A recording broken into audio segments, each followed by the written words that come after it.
Hello and welcome to Nug Cymek Review DC Comics, the new 52, where every week Nug and I review every single one of the new DC titles. I'm Andrew Cymek. I'm Nug, and we've got a really odd thing that we have to start off this week.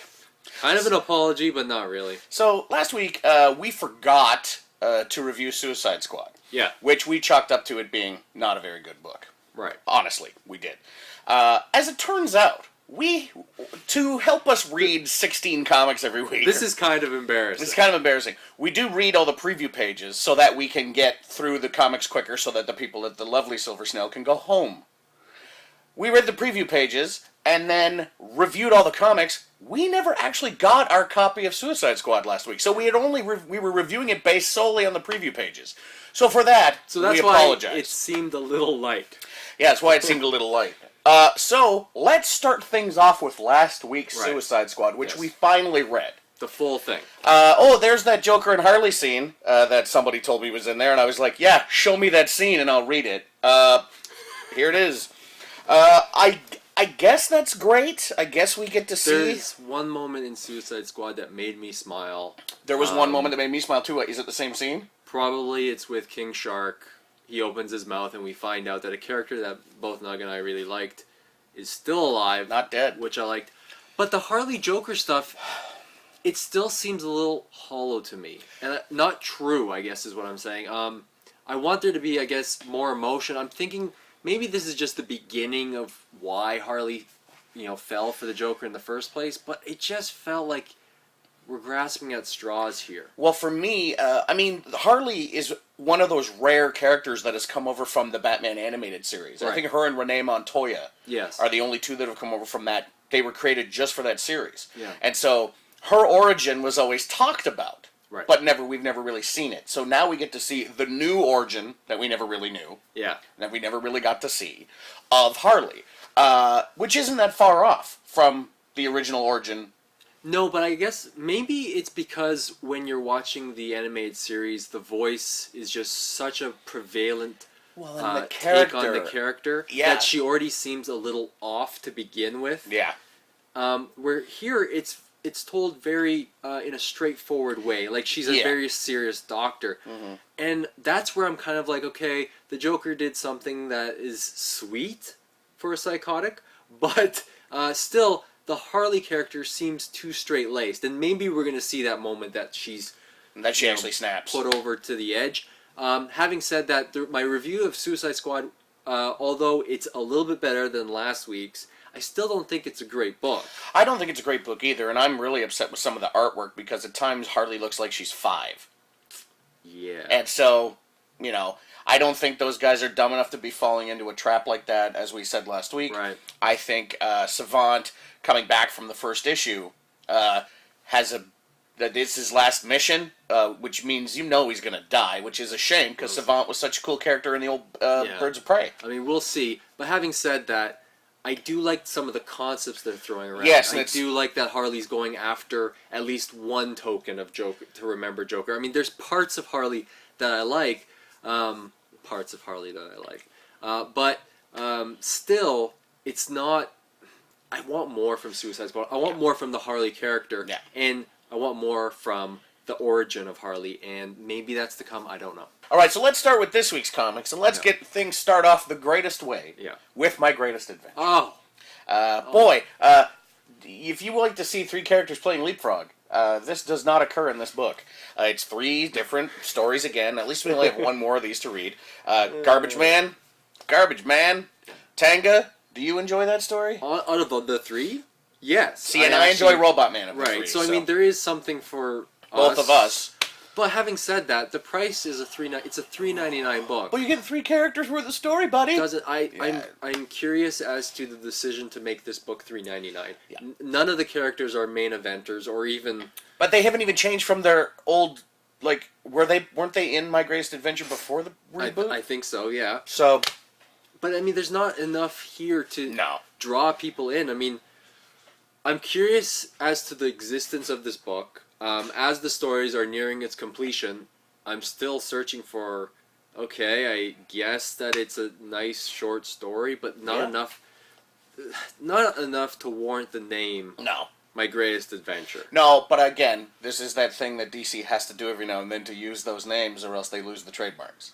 Smart move on their part, but the book continues to be a miss for me. True. Up next, Supergirl. Remember when she showed up last week and touched Superboy? And he learned Kryptonian from her? Yeah. So here, I don't know when that happened, because she was still pinned to a wall on Argo flying into a sun. So anyway, big world breaker fight. I think we get to see the beginning of Silver Banshee in this book. Yeah, it looks like it. And the world breaker Rain comes to Earth, and Supergirl decides to grow a set of balls and stop whining. Not literally, though. No, but she literally goes, "Enough whining." Yeah. So, which is like only took 6 issues to get to the no whining.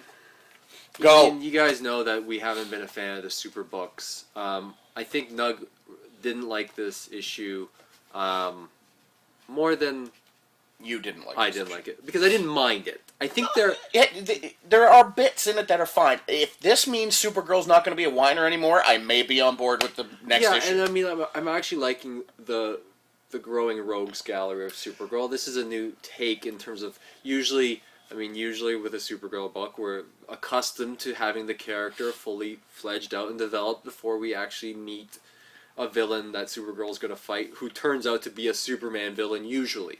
This is actually new, and now I'm actually saying, oh, these are new villains that she's... we're going to see Silver Banshee soon, but still, these are new villains that we're, being introduced to. Yep.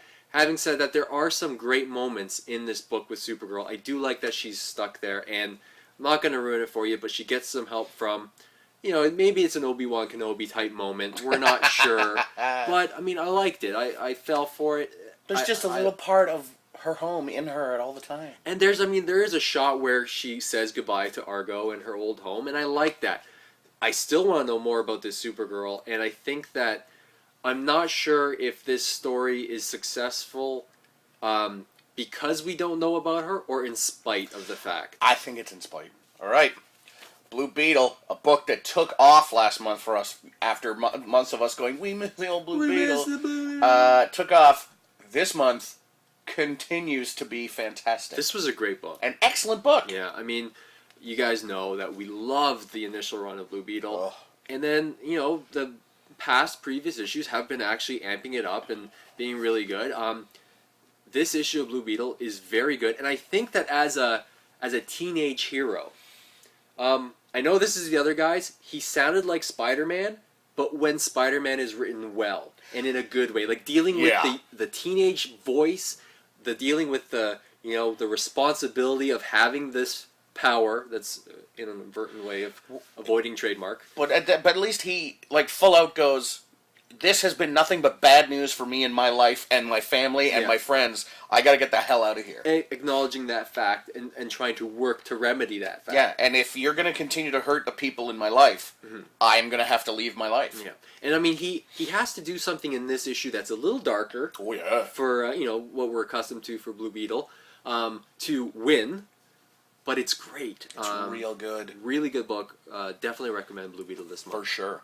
Green Lantern Corps. Remember last month when they got the badasses? And I really enjoy the little nod. When they introduce other Green Lanterns, I always like the names. Yeah. And one of these guys' names is Braun Chuck. And it's half Charles Bronson and half Chuck Norris. So Braun Chuck and the other badass Green Lanterns that drink under warriors all are in this book. Yeah.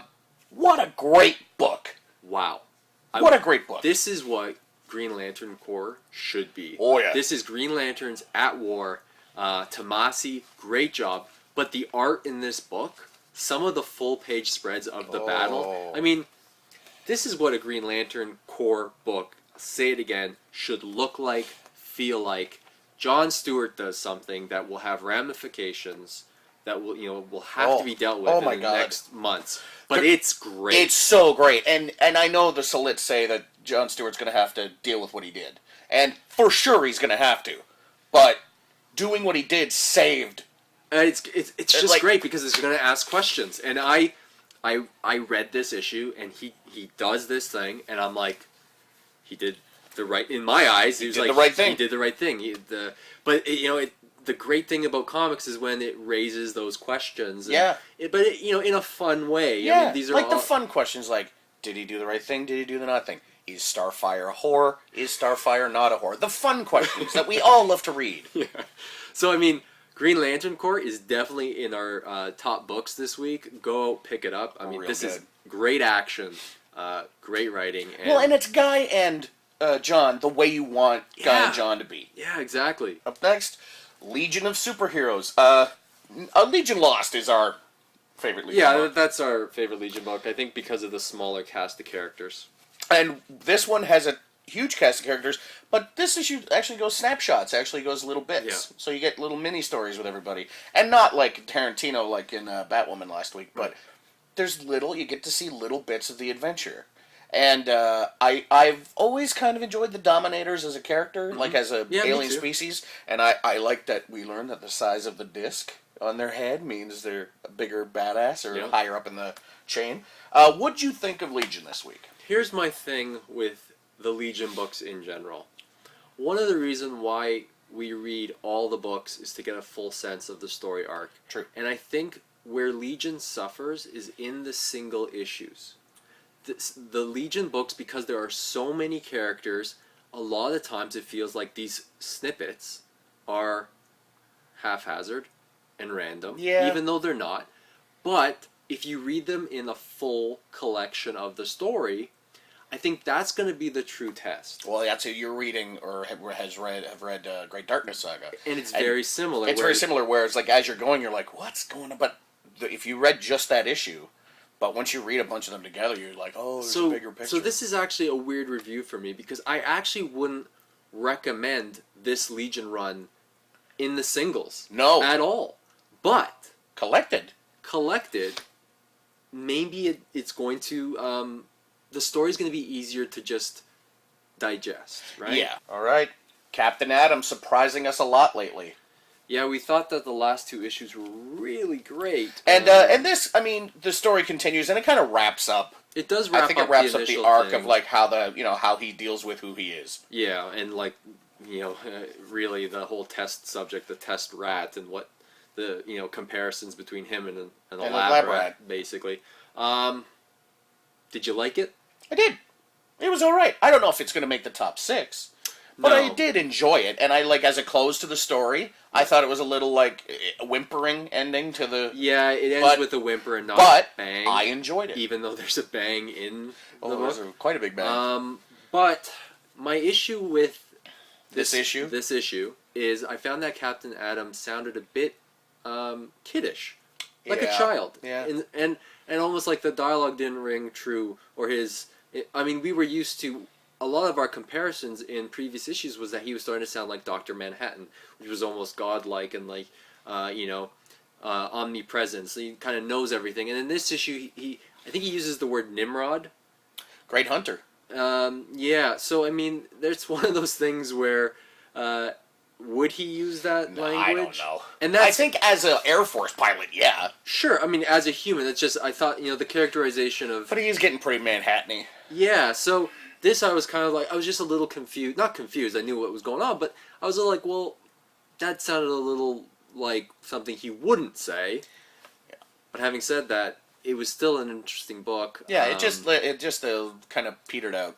A common thread has been to see whether... the story build-up that is created is paid off in the climax, and I think that although Captain Atom was a good story, it didn't have the payoff. It didn't quite have the payoff, but it's not canceled, so it's interesting to see where this next story goes, especially with the last page. Let's see. All right, up next, DC Universe presents Challengers of the Unknown. Now, 95% of the internet's going to crap on this because Dan Didio is the writer, and that's fine. Jerry Ordway does the art, so it's pretty old school. And you get a new take on the Challengers of the Unknown concept. Right. Now, it's not, even though this is completely different from DC Universe Presents Deadman, there is a common thread. Yes, and it turns out that Ramakrishna and the city of Nanda Parbat are the thread. It looks like it's the thread, or at least it's involved in this issue. Mm-hmm. Now, Challenger starts out as a reality TV show with a crazy cast of characters, which I think are all the names of the characters that have ever been Challengers of the Unknown. Yeah. which is fine. In the old day when Challengers started, there was like a stuntman and an army guy, and that was what Challengers was. Right. And they took on weird things as everymen. Yeah. Well, these are glory hog people looking to be on a reality show. Yeah, so automatically you're kind of like, okay. I'm not cheering for these guys at all. Yeah. And then they go to Nanda Parbat, crash plane, land there, whatever. Here's the thing. You go ahead. I thought that the Challengers of the Unknown was going to be a fun book. It wasn't as fun as you thought it was. Yeah, I mean, it's not bad. It's just it's kind of like when you order a chicken sandwich and you get chicken sandwich. Yeah, nothing special. Oh, mayo, right? Like it's just not. I want to say that I liked it because I really like DC, the concept of DC Universe. Yeah, because you get these other teams. Like I hope there's a Sea Devils one at some point. Just, like those weird groups. The concept of doing this reality show with a bunch of teams doing this thing, it kind of ends really abruptly. They kind of leave that. I don't know if they're going to revisit it. I don't know how they would revisit it. But I liked Jerry Ordway's art. Yep. I thought Dan DiDio was great on OMAC. Come on, Sook's cover is awesome. That cover is awesome. Yeah, so there was a lot going for it. I just thought that I felt like meh. And a comic, especially the first comic in a new story run, shouldn't make you feel meh. No, it shouldn't. And I'm going to have to Google Ziggurat because I'm pretty sure that is something important. Yeah. But overall, a nice new adventure in DC Universe Presents. Yeah. It does make you miss Deadman. I actually did miss Deadman. But it's a new concept, and I think it's only going to be 3 issues. So we'll see what happens. Meh. Up next, Wonder Woman. Wonder Woman, which is story doing fine, sorely missing Cliff Chang's art. Yeah. And you get a taste of it here, and that's not what's inside. But I know he's coming back, and I know these are his break issues. Yeah. But the story is going great. Wonder Woman, a fresh new relaunch. It seems like the writing team knows exactly what they want to do with the character of Wonder Woman. Cliff Chang is missed in the first couple of pages, I find, but then later on you kind of get used to it. I really am enjoying this run of Wonder Woman. And Wonder Woman needs to deal with, her plan, the outcome of her plan. A lot of it is action. We get to see Wonder Woman in action. And using her brains, too. Yeah. Her and this plan that her and Lennox have is really cool. Yeah, I mean, you were saying you really like that. I dig Lennox, man. What a fun character. He's clearly been around a while. Like, he's a real, vet. Mm-hmm. And then he's got, a Band-Aid on his nose, and he smokes, and he's just kind of a badass, but he's like that low-key badass. You know what I'm curious is, I'm really liking the new character redesigns. Mm-hmm. But I think that these character redesigns really work for this style of art. For Cliff Chang's art, and for this person who's trying to emulate Cliff Chang's art as well. And I'm curious to see how those redesigns would play out with someone like Jim Lee or Eddie Barrows, and to see if they're as powerful. Because part of the fun of this Wonder Woman book with that kind of art, it's almost like ancient. It's like Hades what a great that's really cool. The Hades look and Poseidon's look is awesome. Right. Everybody in the book, every little god we've seen has their own thing. Hera is crazy cool. Yeah, I love the peacock feather thing, and that's it. So why would she need anything else? Yeah, and I do like that it really boils down to making 2 guys fight over a chick. And Wonder Woman's like, I know how to handle this. Yeah. I'm going to make 2 guys fight over a chick. And it's hilarious, but at the same time, she has a great idea, but it's going to bite her in the ass. Yeah. Up next, Birds of Prey. Hey, did you know that Batgirl's in this book for I want to say 3 panels and doesn't speak, I think? We have a problem when you put a character into a book that we know is purely meant for sales purposes and no other purpose. Oh, she does say, "Relax, Mr. Hill, this will be over in a minute." Sorry, that's her line. Okay, so she has 1 line. We're mistaken again. That's 2 times we've been wrong. That's not bad. I thought I was wrong before. Well, this whole being wrong is new to me. Birds of Prey, these mind control people, they're starting to go after them before they turn into bombs, which is proactive. Yep. And I'm still loving Starling. Still love Starling. Want more of Starling. Yes, and I'm enjoying Katana. We don't need to bring Batgirl in. We got Starling. And I'm enjoying Black Canary, and I'm enjoying Poison Ivy on the team. Batgirl serves no function on this team whatsoever. Sales. Really? And I like that this story is going to wrap up soon because I want to see more of these guys fight somebody else. 6 issues in, it's still the same dudes. Yeah, and I think that's my issue with the Birds of Prey run so far as well. Is that it's this story arc is taking too long. Just move it along. Yeah, especially after the last month's issue, which was really all over the map and forgetting it. I mean, that issue could have been condensed.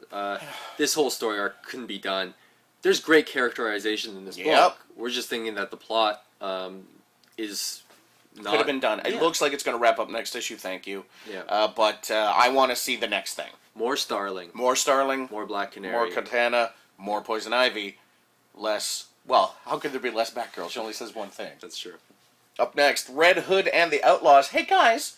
Oh, Internet! You hated Red Hood and the Outlaws, issue 1.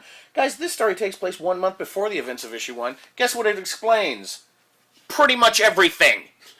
So, remember when we said, hey, maybe don't shit on something until you get the whole picture? Yeah. Here's the rest of the whole picture, and guess what? It's great. Yeah. Last month, we were talking about Red Hood and how we liked it, and some people contacted us on Twitter. The Red Hood guys. Yeah, and said, don't worry, there's a support group for people that like, Red Hood and the Outlaws, so I'm going to put their Twitter handle down here. Feel free to follow them. It's a support group, I guess, for the hoodies. Red Hood and the Outlaws continues to be a great book. It's a fun read. Yeah. There's tons of action. It's funny.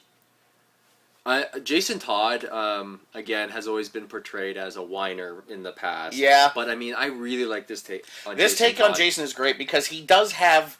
He's always had a shitty attitude. Yeah. That's at least... Yeah. Which is...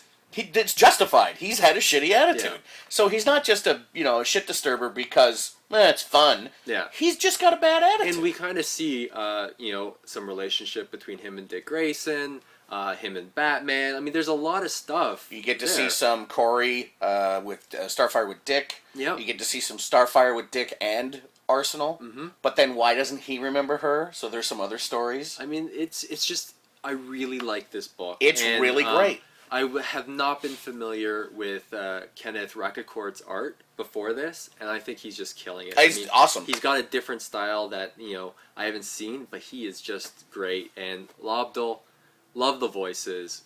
This book continues to be a pickup for me. Up next, The Nightwing.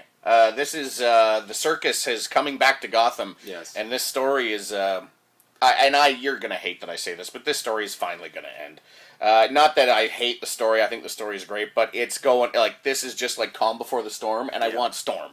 Yeah. So, well, we end with... Storm. With Storm. So here's Alfred shows up, that's fun, right? It's fun, but I didn't think he wasn't needed at all. Especially when, they kind of make mention to what's happening in Batman and the Court of Owls, and he's like, I gotta get home in case Bruce returns. Yeah. They kind of... Hey, what's up? I'm Alfred. Bruce has been missing for 2 months.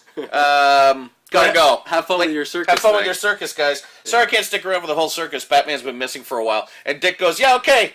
Doesn't go, oh, hey, what? Yeah. I mean, nothing. That to me where it was like, I enjoyed seeing Alfred there, but if they didn't make mention to the fact that Bruce has been missing and people not really... Oh, hey, how come the guy who's like my stepdad didn't show up? Yeah. Oh, he's been missing for a couple months. Okay, cool. Yeah. See you. Thanks for coming. Yeah. And we'll see. Oh, you're not... So you're not going to stay either? Okay, well, no biggie. This is actually important. I got a circus to be at. So, Batman, the greatest detective. Gone? And, cool. He probably just... Go to a circus. Yeah. Doesn't do... Then just goes upstairs and hangs out. But honestly, it's one page of Alfred, so it doesn't... It still bugged me so much. I know. He doesn't give a shit that Batman's missing? He has his own problems. But, okay, the overall story, though...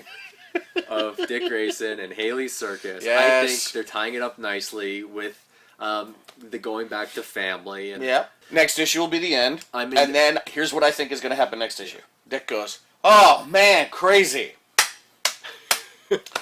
Oh, Batman's missing. That's what I think is... And then he gets involved in this Court of Owls stuff. And you know what? You're probably right, because they're mentioning it now. Having said that, Nightwing, I love the art in Nightwing. It's great. Barrow's art is amazing, and I am enjoying the story. And, guys, Old Black Guys is back. Yeah. In this issue. Remember that guy who you don't remember from the first issue? He's the bad guy! That's, as always, that's my beef with any Batman book. And the fact that he doesn't react to Batman being But he's missing. Turns out. Yeah. How about that? Going to a circus. Great book. Honestly, I shit on like one tiny thing, but it's a great book. It's a very fun read, so I'd pick it up. Oh, yeah. All right. Moving on. Catwoman. Catwoman, again, a book that some people don't like. I love this book. I like this book a lot. Has a line in it that, well, first of all, she gets her ass kicked. Yeah. Then turns around and kicks ass. Then decides to get in a fight with Batman. Yep. And says the one thing that I've always thought. You've been saying it since the first issue, and it just goes to show you that the theme of this Catwoman book is very evident and is dealt with in the final scene with Batman. And I love it. It's great. I really like Winnick's Catwoman. It's different from Brubaker's. Brubaker's was a little more serious, but this is a fun book. Very action-packed. Catwoman is very vicious. She knows her demons. Yeah. She full on the whole time. She said the whole time, I don't know why I gotta do this, but I gotta do this. I don't know why I keep sabotaging myself or why I do these things to hurt myself, but this is what I do now. Yeah. This is how I am. And Batman kind of acts as, an interventionist, and, yeah, he intervenes. Maybe he gets... Maybe he can get through to her. I hope he does. I'm going to keep doing that for every Catwoman review. Every time you say something nice about the book, I'm going to go... So we have a nice climax at the end. And Batman lets her get away. She's the one that got away, guys. But it's a great book. Yeah, pick it up. Catwoman continues to be great. And I think this is the end of this arc in terms of the theme. And now we're going into making Catwoman be a better person, maybe. We'll see. And it sets up the nice... She had a partner, and she realizes how lost she is without that person. And it looks like she's getting someone back to fill that void. Yeah. Curious to see where it goes. Yeah, me too. All right. I don't even know what this book is. What's it called? Batman? Scott Snyder. Scott Snyder's Batman. Capullo's Batman. Remember last issue we had to go all topsy-turvy with it? And this issue, he hasn't lost his mind. No. That's the nice part of this, is that he hasn't lost his mind. There's that reveal that Batman... He's beaten. Don't get me wrong. Oh, he's hurting. Yeah. He's hurting bad. But he's still Batman, and this is why he's the baddest ass in the DC universe, really. Because, geez, you know what?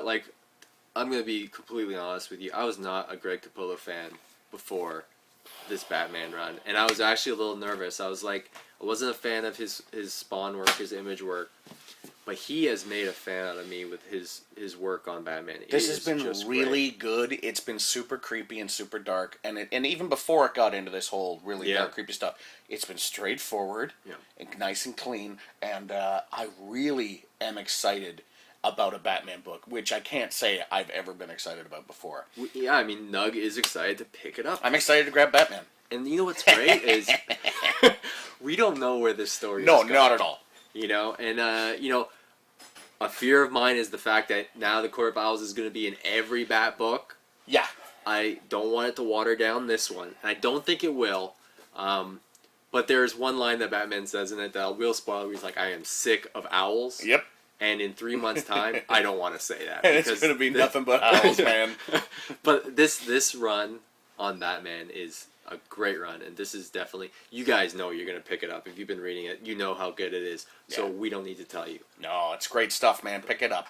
So now, it's time for Red Tornado Watch. Sorry. Me. There's no Red Tornado in this week's comics. I feel like I'm the only one. You're the only one. I really want there to be, but there is no Red Tornado.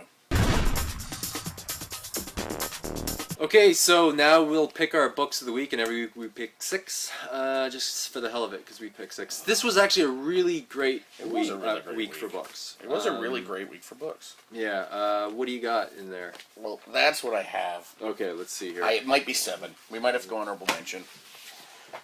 Is it 7? It's 7. Okay. Wow, because... They're all great, and it's tough to pick. Yeah. But I think this one is...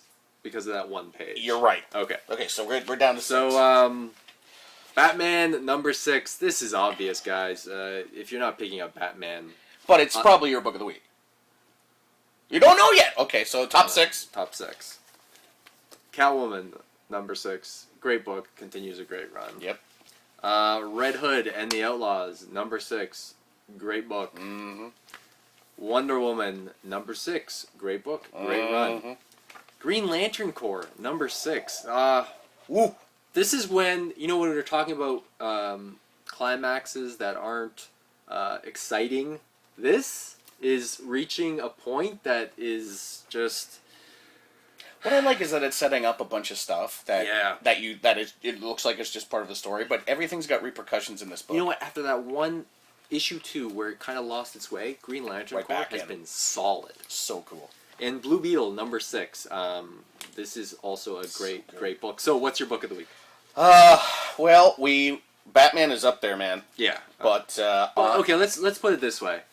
Batman number 6 is the book. Is a great book. You guys know to pick it up. And because of that, we're not going to pick it. You guys know. You know.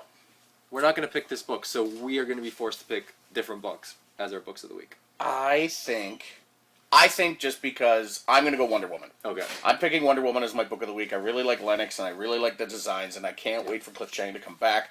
But this book was great. And that's a great book. And I am going to pick... Yeah, you are.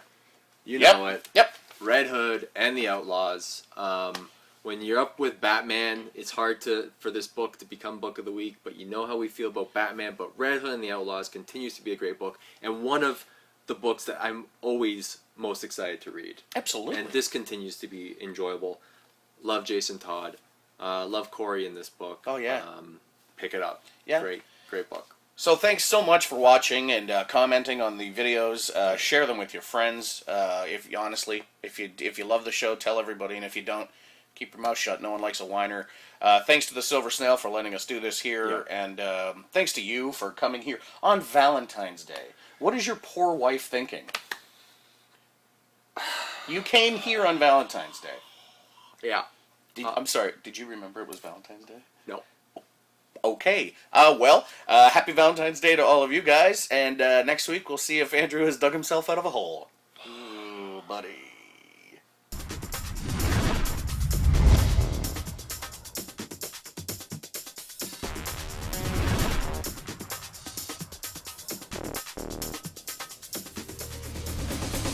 Yeah, okay, hi.